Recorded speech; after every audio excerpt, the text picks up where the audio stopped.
முருங்கைக்காயை நம்ம தொடர்ந்து எடுத்துக்கிறதன் மூலம் நமக்கு என்னென்ன நன்மைகள் ஏற்படுதுங்கிறத இந்த வீடியோவில் பேசலாம். வறண்ட தொண்டையை சரி செய்யறதுக்கு முருங்கைக்காய் ரொம்ப உதவியாக இருக்குது. சரும பிரச்சனைகளை சரி செய்யும். ரத்தத்தை பார்த்தீங்கன்னா சுத்திகரிக்க இது ரொம்ப உதவுது. கால்சியம் இதில் ரொம்ப இருக்கிறதுனால எலும்பு வளர்ச்சிக்கு இது ரொம்ப உதவியாக இருக்கும்.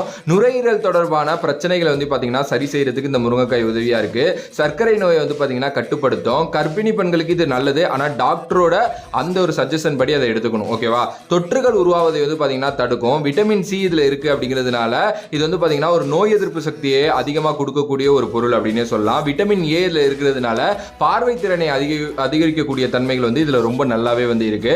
முருங்கைக்காய் கண்டிப்பா பாத்தீங்க அப்படின்னா ஒரு வாரத்துக்கு அட்லீஸ்ட் ஒரு 3 வாட்டியாவது எடுத்துக்கக்கூடிய ஒரு பொருள் தான். ஸோ கிடைச்சிச்சு அப்படின்னா தயவு செஞ்சு அதை எடுத்துக்கோங்க. அது ரொம்ப ரொம்ப ஒரு நல்ல பொருள். அதே நேரத்தில் முருங்கை கீரை அதையும் பாத்தீங்க அப்படின்னா நீங்க சாப்பிடலாம்.